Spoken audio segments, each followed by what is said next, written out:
Hey, this is Notser, and this is the Tier 10 Japanese battleship Yamato. It has 9 460mm guns, 30 secondary guns, 81 AA defense rating, a surface detect of 13.5 kilometers top speed, 27 knots, total health 97,200. For my modules, reduced crit chance on main armament, improved aiming accuracy, improved rate of fire, reduced the chance of flood and fire, faster rudder shift, concealment. For my commander, situation awareness, basic survivability, expert marksman, superintendent, advanced firing training, and concealment again. We're on the map, the Atlantic, and this week for Anchors Aweigh, I wanted to do the Tier 10 battleships and compare them. Both of the games occurred less than a day apart, and both of them had extensive research into the commander skill and the professions that professions, this isn't World of Warcraft, commander skills and the module loadout, module loadout. And I found the loadout that I had worked fantastic. I tried extended range, faster turret traverse. I also tried AA. I tried it all, secondaries. And accuracy plus rate of fire really worked the best on this ship. So that's what I stuck with. Now we see an enemy Mogami going towards B. It is contested because there's an enemy gearing. And I'm not going to fire on the gearing because 19 kilometer range, good luck hitting that shot. I have a better shot at hitting the Mogami, and quite honestly, there's a very slim chance that that's going to occur. And in fact, he turns to a perfect broadside after I fired my shots, completely miss the target. The friendly destroyer has to retreat. Ooh, something hit for a lot.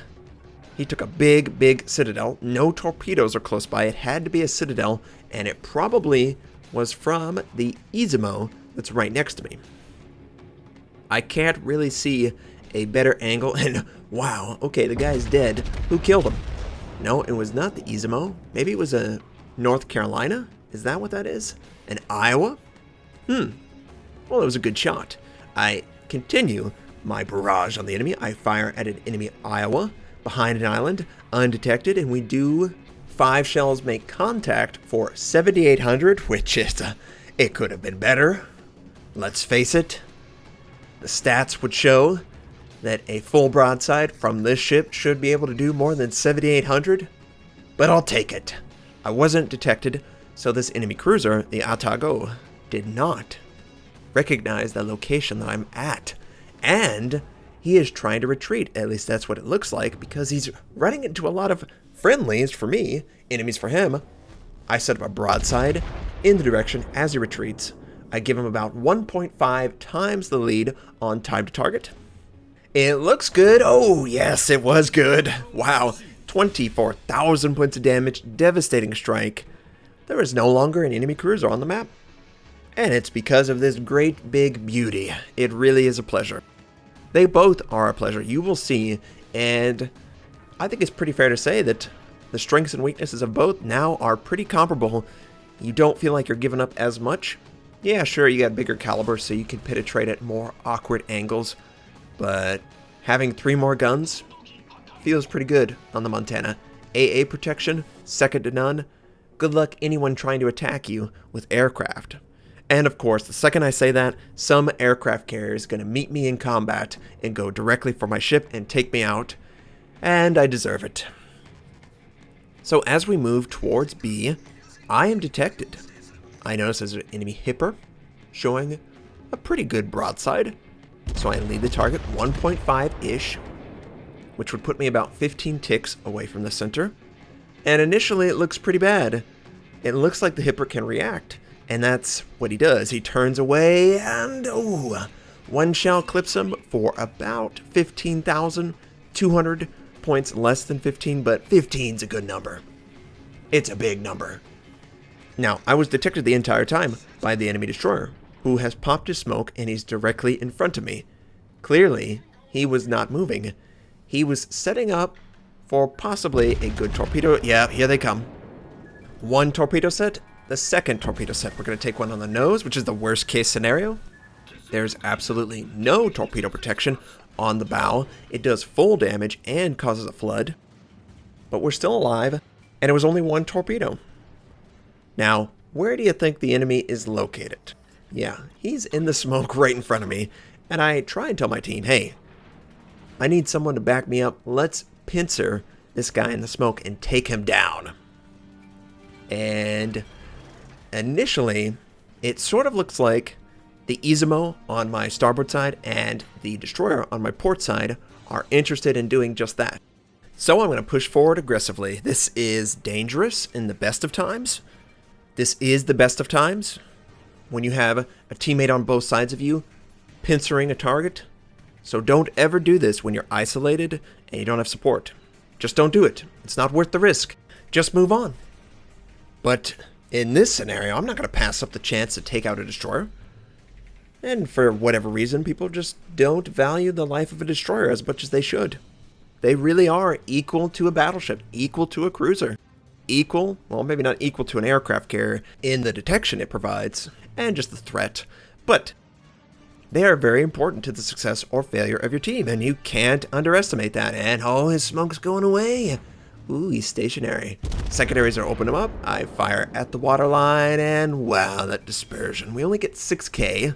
And he probably has torpedoes. Quite honestly, it's been a while. Yep, here they are. Okay. Well, we're going to take one. It looks like it might actually hit. Yes, it did hit the torpedo belt. 6K is much, much better than 13K. Oh, here comes another one. This is not going to hit the torpedo belt. This is going to hit the nose.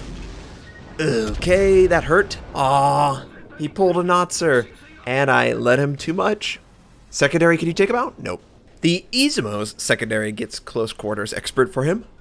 And here is the third and final set of the Udaloi, and it looks like it was made for my ship. Just perfect spacing. Don't have to take any more damage. I waited out the flood to confirm that the torpedo is not going to try and stick me again. I repair it, and I use my heal. Pretty much textbook. Now, for those who aren't aware, yes, indeed, the Udaloi has 3 sets of torpedoes. One is set for the port, one is set for the starboard, and one is neutral that can be used for both. And he used all 3, so he had to turn his ship around in order to do that. Now I'm going to continue forward. I fire on the enemy Iowa. I don't hit the target. Unfortunate. But we're doing pretty good as a team. We have C. There's no proof that there's an enemy over by C. It looks like most of the enemy is trying to take A. We even have that, because they aren't aggressively pushing into it. Now that doesn't mean that they're not going to do that, but for now they're not. And I'm just trying to gauge which target I could go after. You've got an Iowa, you've got an Aweigh, you've got a Montana. Yes, 2 Iowas, I know. And I'm going to go for the closest one. It's not ideal, but the distance isn't ideal for any of them. So we're going to fire somewhat at his bow. He turns slightly, avoids basically all the damage. 1400, really? Not what I wanted to see. But that's not really a big deal. No other enemy appears to want to engage us. I'm pretty happy with our position as a team. We are down on ships, but we have a lot of bases, and I'm pretty healthy. So I'm going to fire my front guns, and just as I fired my front guns, the enemy gearing shows up. He's behind the island, and we don't get any penetration on the Iowa. And I consider to angle my ship so I can use my back gun against the gearing. The expectation is, of course, he wants to use his torpedoes. Look at all the enemies around him. My secondary's opened up, but he's killed by the friendly gearing. So we're sitting pretty. The enemy Iowa makes a huge mistake and shows a perfect broadside. We let it fly. And oh my. By indeed, that Iowa is gone in a flash. 48,000 points of damage. Devastating strike. And wow, that was awesome. That's got to be one of the highest single salvos I've ever done. And some of you might be going, oh, Notser, you've played this game forever. I don't get a lot of detonations. I see replays with like 300,000 points of damage. And I just don't know how you do it. How does the enemy team allow you to do most of the damage in the game? I don't know. So I feel pretty good about getting 100k. But we could get more. There's an enemy Iowa, and I was a little shocked. What? There's no island indicator saying I can't fire on him? Alright then, let's fire the guns and see what happens. Aim at the waterline, of course, and maybe a little bit behind him. If I let him a little bit better, could have done more damage, but 22,000. Citadel, pretty good, I'd say. That's satisfactory, yeah. Not quite as impressive as the 48,000 points of damage we just did, but you know, you can't be picky, right? I mean, let's be real. These are one of the highest back-to-backs I've ever had in my gameplay of World of Warships. I am ecstatic at this time. I just feel like nothing can go wrong. I'm going to ambush all of the enemy as they try and retreat out the northern side of A. I'm going to do massive damage. It's a dream, right? As a battleship. Ah, look at all the damage still left on the map. The only problem, there's not a lot of time left. If we do as we're supposed to do, the enemy team does not have a lot of time left. There's probably, what, 3 kills left in the enemy before the game is over. And I was trying to set up on the hipper. I even communicated, going after that hipper. Bismarck falls today. Ha ha ha, it's so funny, Notser, you're so funny. Terrible, terrible. He doesn't decide to leave the safety, which is very smart. The Zhao, not going to do it as well. And eventually, I'm detected by the Montana, because that's how close we got. I decide, let's fire the front guns, see what we can get. Remember, oh nice, 14,000. Remember, the gun caliber on the Yamato is so impressive that even bow-on targets can't really do anything to avoid massive damage. The only thing they can do is avoid the shell entirely, and he wasn't going to do that. But he's got a friendly, and we're reloaded. I'm only going to use my front guns. I could have used my back gun if I would have opened up a little bit more, but I'd say 21,000 works out. No Citadel. But we do earn Confederate, and I'm pretty happy about that. Not going to be picky. I'm not going to show my side like I always do. Oh, let's aggressively show our side against multiple battleships. The enemy Iowa's going to fire on us. We're bow on. I'm ready to go, and you know what? I'm going to go after the Iowa. He's lower, more realistic to take him out. We fire at the waterline. He slows down, but it doesn't do you any good, Iowa. 2 Citadels, 33,000 points of damage. We earn high caliber. We get the kill shot. Boy, does it feel great. But there's only 15 points left in the match. Just give me a chance. Ooh, the Zhao, barely alive. Come on, reload faster. 3 points left. I fire my guns. Come on, get to the target. Give me the 4th kill. Oh, it doesn't get there. But hey, I think our game worked out pretty well. I'd say that is very good for me, at least. I'm very happy with what happened. And just look at the dead carcass of the Iowa as it sinks to the bottom. We got 2 devastating strikes, high caliber, Confederate, 3 kills, almost 200,000 damage done, 2,301 base XP. The gearing did a good job as well. Pretty good game as far as I am concerned. Most of my damage came from AP.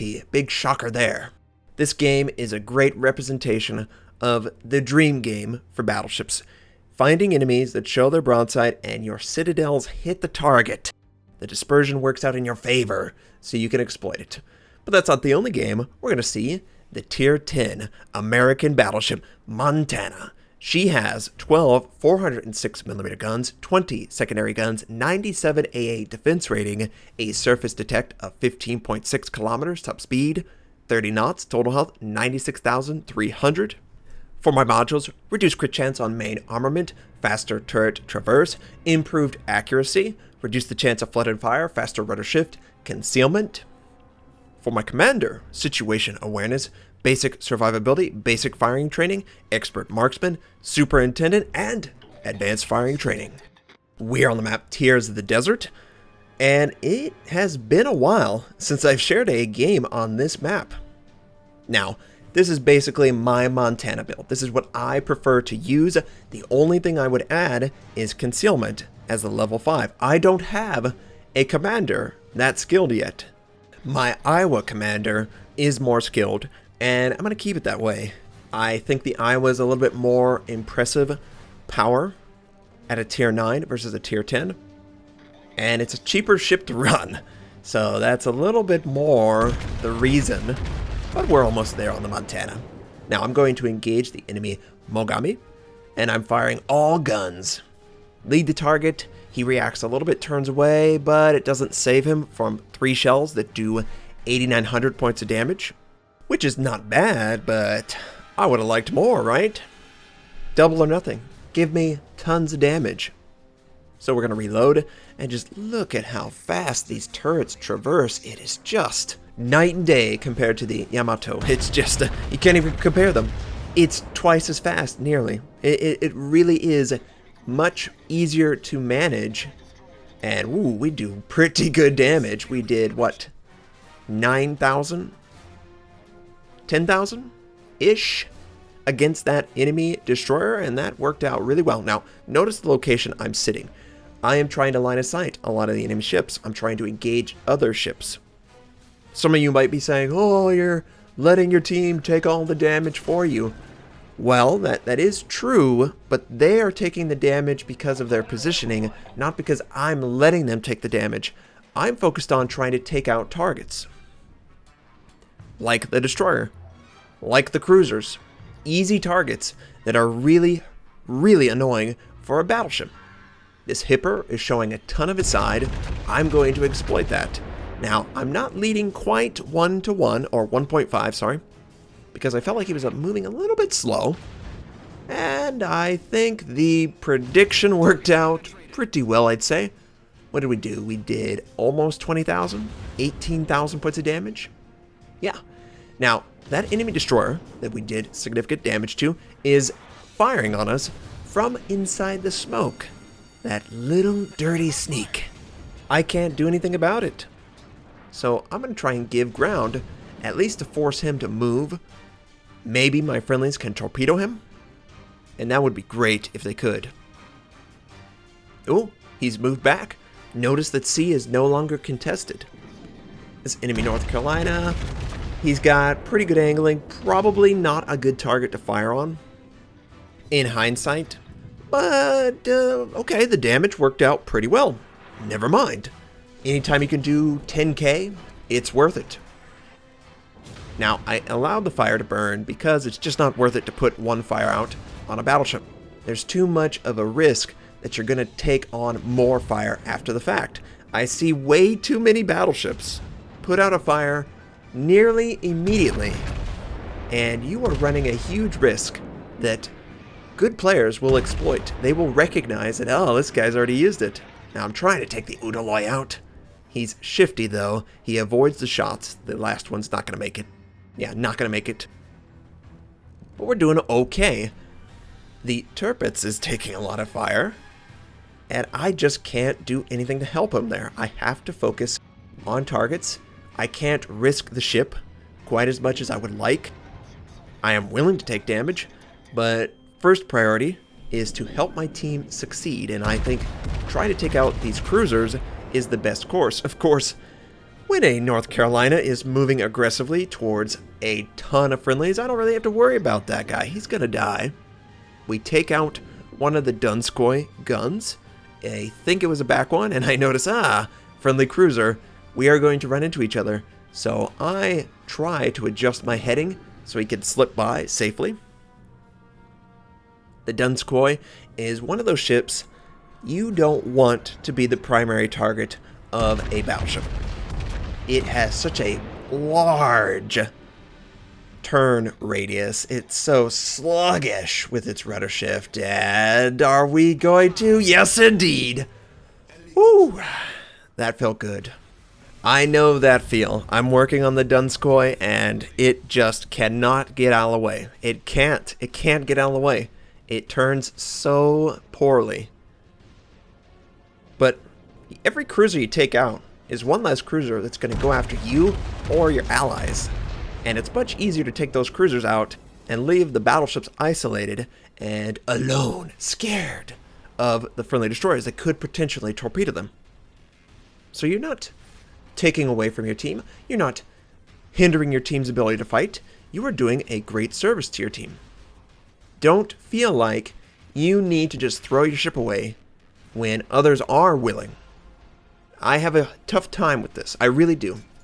I feel like I have to save my allies. I've always played the tank. I've always played the healer. I don't really enjoy DPS. I find it really boring. And that might be unfair. But for me, I'm always thinking about how my teammates are playing the match and how I can make them better. I very rarely care about my personal damage, which is an issue as well. I'm not the perfect player that some of you, or maybe the accusations that you sound like you are some amazing player. No, I make tons of mistakes every single game. And I'm going to try and engage this enemy, Moskva, which is, well, I would say the enemies are making a big mistake. We did, 8k, he takes 2 torpedoes, and he's destroyed. So a combination of multiple factors took him out. And yes, I still feel like the Udaloi is out there watching me. We're going to try and range in the turrets. I don't know if he's moving forward, moving back. I think he's moving forward, but it doesn't appear to be as fast as probably a normal battleship would be moving. And in fact, he is moving pretty fast because we missed long with every salvo except for maybe the back gun. And yes, I feel it. I just feel him there. He's right out there. I really wish my teammates would take him out. Ooh, a hipper showing a perfect broadside. Oh, look at the Mogami. Notser, look, fire at the Mogami. He's stationary. What an idiot. Why would you fire at a hipper that's moving when you could go after a Mogami? Okay. Notser, you're a genius. You knew that you were going to kill the hipper, and you let the easier target stay stationary. That's exactly what you thought you were doing. I didn't recognize that the Mogami is stationary, probably disconnected, but that is the correct target you go after. You go after the bigger threat. Most likely, this guy disconnected. That's unfortunate for him, and I'm just going to spread the love around. No need to waste. We just got to get one shot. Friendly takes the kill. I didn't deserve the kill. I don't really feel bad about it. The only thing I feel bad about is I wish I had my salvo back. That was a waste. But we're doing pretty good. The team is in a dominant position. And yep, here they come. Oh, not in the... I knew it was coming. I slow down, hoping to avoid as many... Oh, just barely. Barely. He's got to be near max range. I can't worry about that right now. Friendly cruiser is on the case. I must work on the enemy turrets. And we do 10k. He's going to burn down, or HE's going to take him out, and that'll work out pretty well. The Udaloi, this is the guy that I think we did a little bit of damage on, and he ran away. Not blaming him, but he ran away at such a low health. It's like, nobody escapes my team. War Admiral has the potential to fire on him. I think he's rotating his guns, and Scooter gets the kill. Well, there's only 2 enemy destroyers, and they're in the north, or I guess the spawn point for my team. Now, this isn't as impressive as the Yamato game, but I would say it speaks to the strengths of the Montana. Now, the Montana is better at changing left to right by far. It's a much easier ship for a player that, well, you know, I'll argue against that, Notser, where you have a much easier time using the turrets of the Montana. The penetration factor of the Yamato really covers up bad shot selection. You can fire on pretty much anything and have a chance to penetrate them as long as you get close to the ship, and it will do more average damage per shot than the Montana. But the Montana definitely takes the cake for the turret traverse. It is absolutely super fast. It is such a pleasant experience. It really is, when you can turn all of your turrets very quickly and engage targets in a rapid succession. You just can't do that with the Yamato. So the game worked out pretty well, I would say. 2 devastating strikes, 2 kills, 6 citadels, over 140,000 points of damage, 2,429 base XP. And it's all AP from the main batteries. Very rarely do you get in range of the secondaries for American battleships, at least at high tier. I hope you enjoyed both games. I hope you have a fantastic day, and I'll catch you next time.